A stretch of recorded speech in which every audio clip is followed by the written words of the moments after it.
receptor that's used by the virus to get into the cells. We don't make it, so we're innately immune to it completely. We'll talk about some adaptive immunity, how you produce antibodies, what an antibody is. It's a really cool-looking protein that looks like a... You ever buy lobster? You know how to tell a good fresh lobster?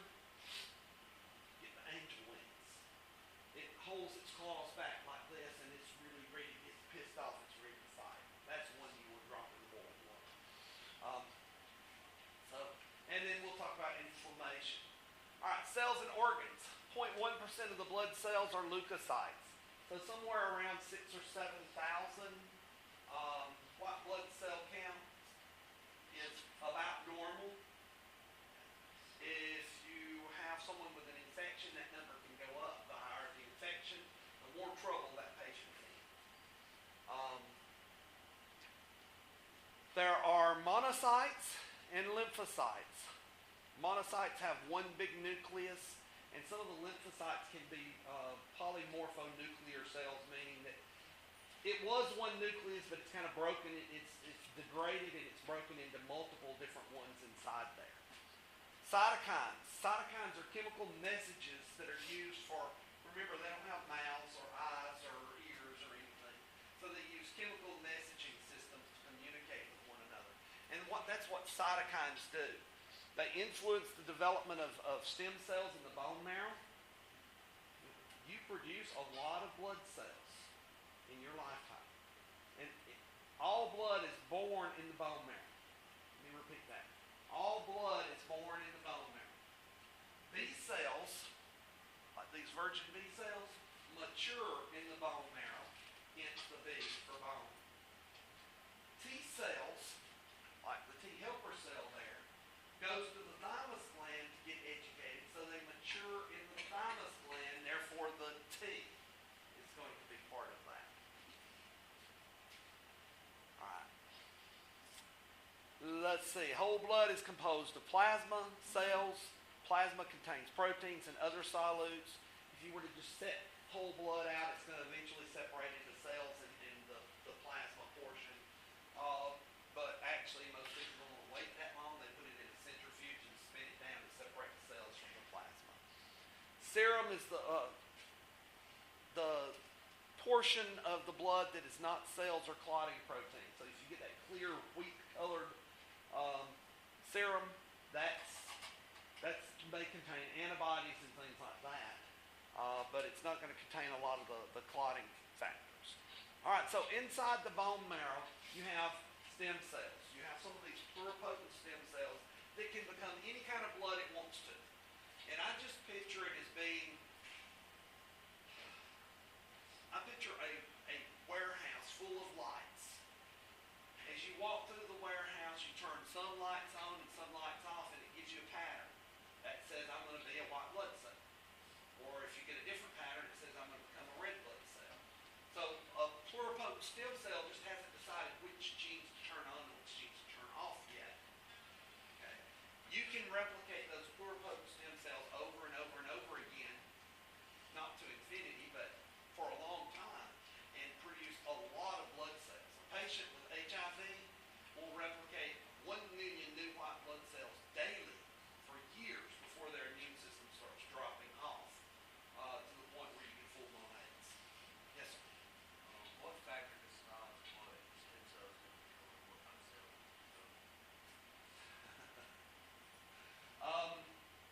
Probably the last 5 years, they've made some major leaps in that.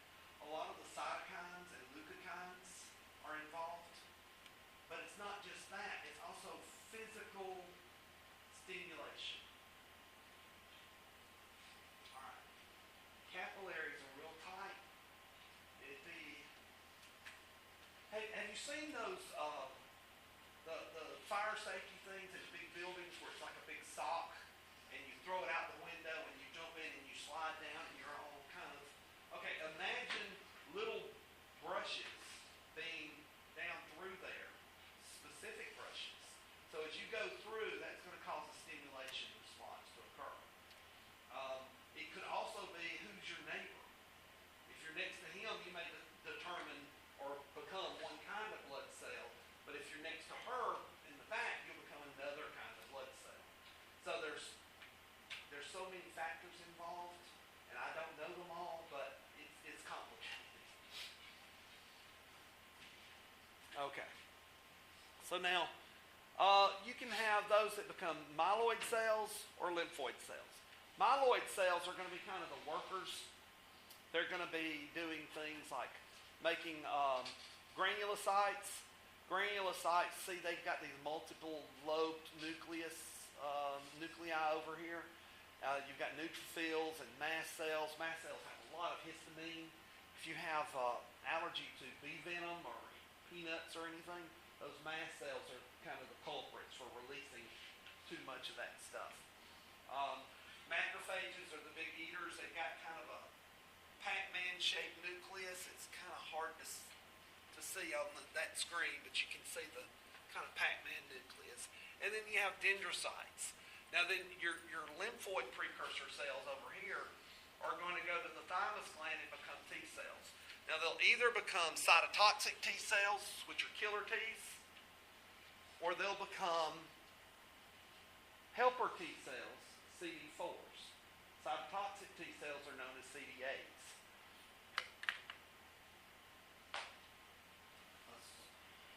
The big thing about CD4, CD8, CD32, CD150 something, those are proteins on the surface of the cell. That's all it is. We happen to know that all the T helper cells have CD4s on their surface. All the cytotoxic T cells have CD8 on the surface of the cell. What is cytotoxic? Cell toxic. So it's poison to cells. So a cytotoxic T cell would be one that would come over here and see that you've got the right MHC but the wrong antigen in the surface and kill you off. They cause apoptosis of those cells. Now some viruses can do something really neat.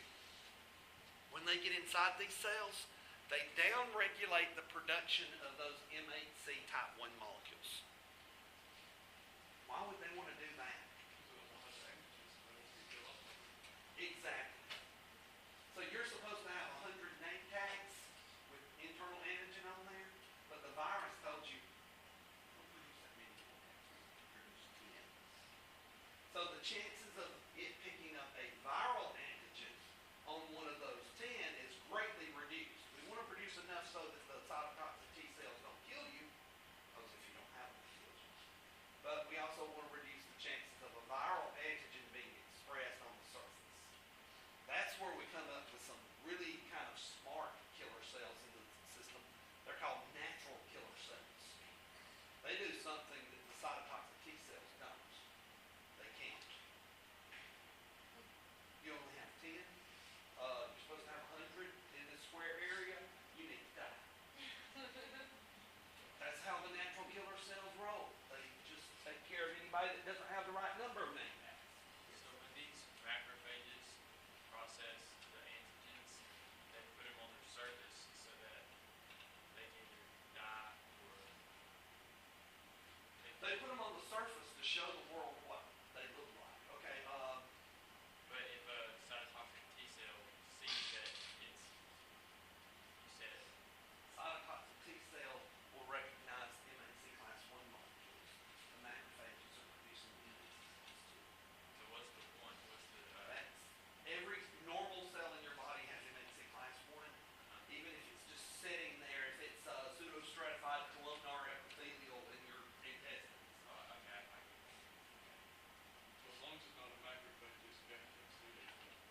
Yeah. And I think macrophages can actually produce something. So those two you mentioned, are those the only ones that do MHC2 or those just molecules to know? Just what you know, not what you know. So not having like those name tags is kind of like walking into a high security like military area and they're like, oh, you don't have it, shoot you. Whereas if the virus is like produce 10 instead of 100, it's like walking up to kind of a dumb security officer being like, okay, well you seem like you check out. And then the natural killer cells are like, you don't have these exact qualifications, documentation, you're dead anyway. So. Yeah, that's a good analogy. I like that. Like a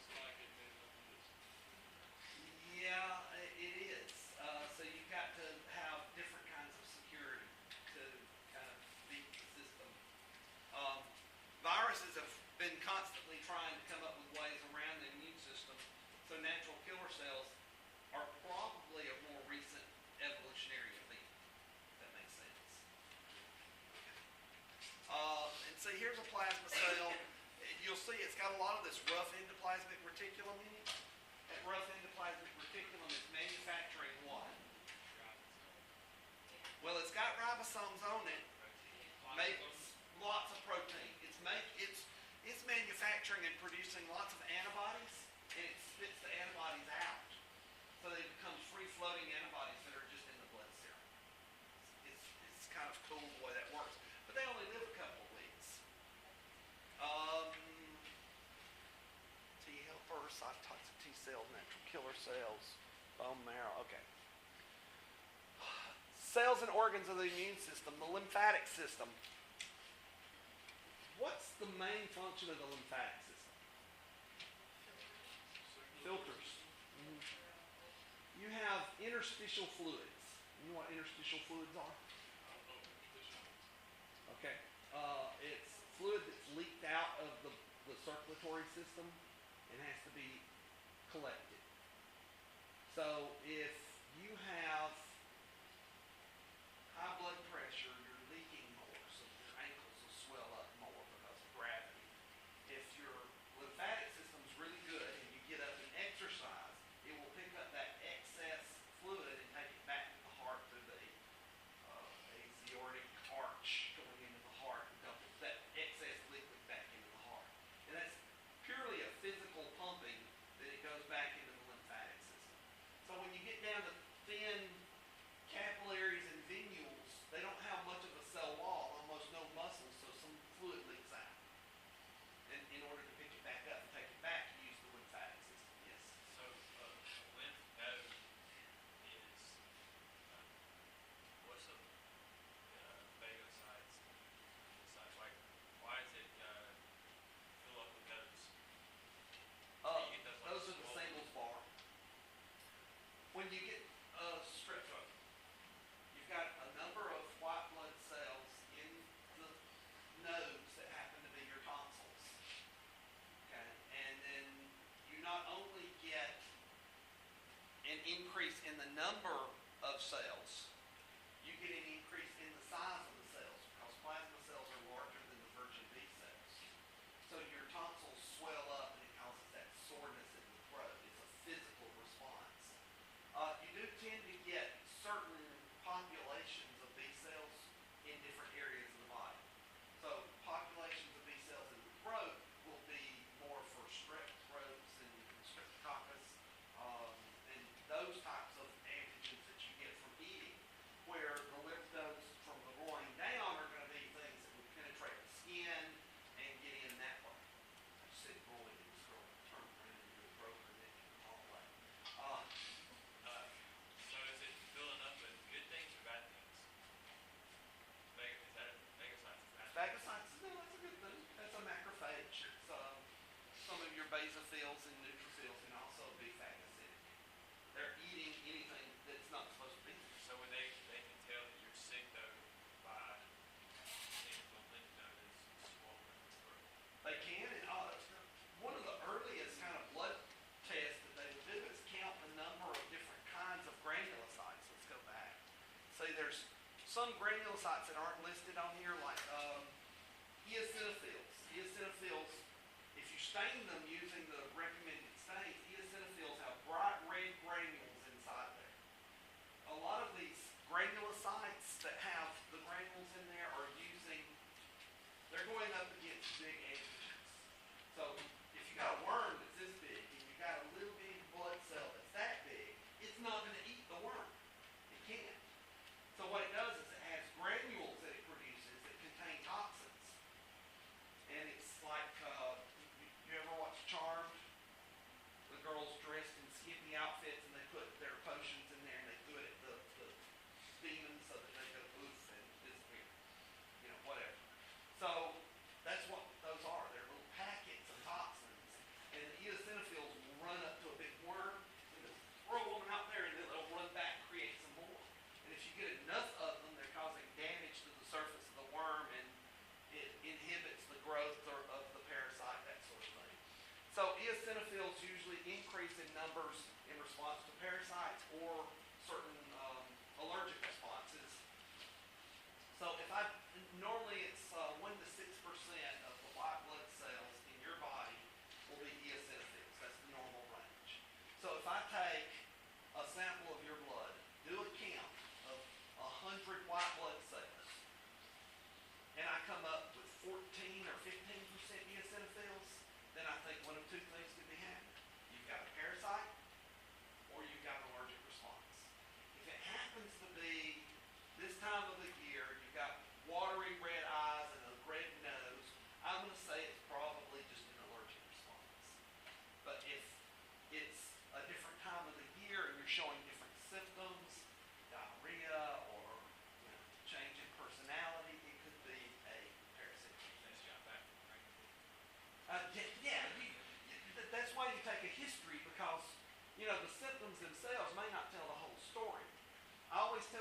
nursing students that I want them to be the nosiest people on earth.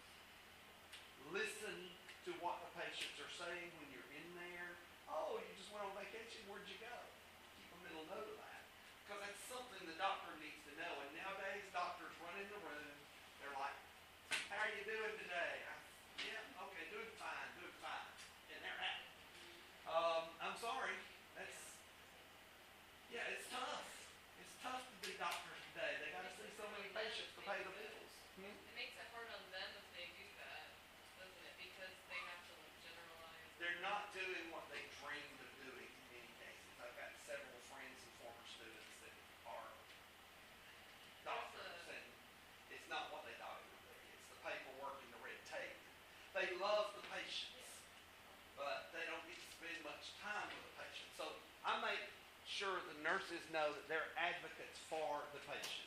If they hear something, oh, the guy owns chickens. Well, he may be working in chicken coop all day long. Write that down or tell the doctor that. If they think of a disease that the patient should have, some doctors you got to be careful with. You don't want to go up and tell them, this is the disease. You go up and you approach them like, I don't know if this is something important or not, so I'm just going to tell you and let you decide. But I heard that they have chicken houses and that he rides the tractor in there with no mask on every day.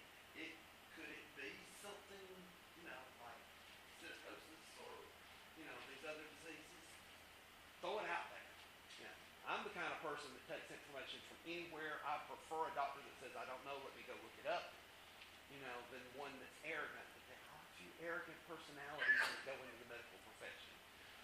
Everyone's different. All right, so let's move on. How much time do I have? 3 minutes?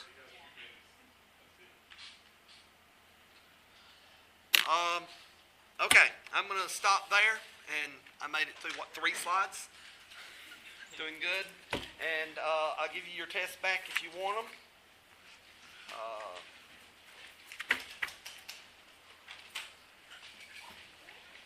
Joanna Gobble.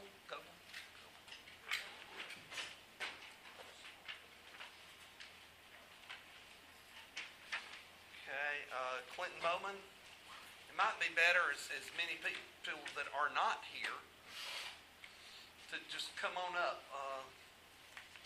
See, Jordan Cummins. I'll lay yours right there. Erica Osborne. Jerica Lindsay. Okay. Logan Allen. Taylor. I'll never get that, so I won't even try. Miranda Yarborough. I'm going to eventually learn your name. Keith Wilson. I appreciate all the questions today. It makes it more fun for me if you're involved. Terry Brewer. There's yours. That's hearing. That's yours. Elizabeth Garlock. And you are? Frankie Wyatt. Okay. I have, I Vanessa. got to it yet. Cecilia Sliney. Matthew Dunn. Andrew Daniel. Yours was, what's your name? Andrew. Sorry. I thought that was you coming down for this one. Destiny. Easton Osborne. Frankie. Thank you. And just shoot me an email and we'll get together. Okay. Kim Burrell. Diana Mercita.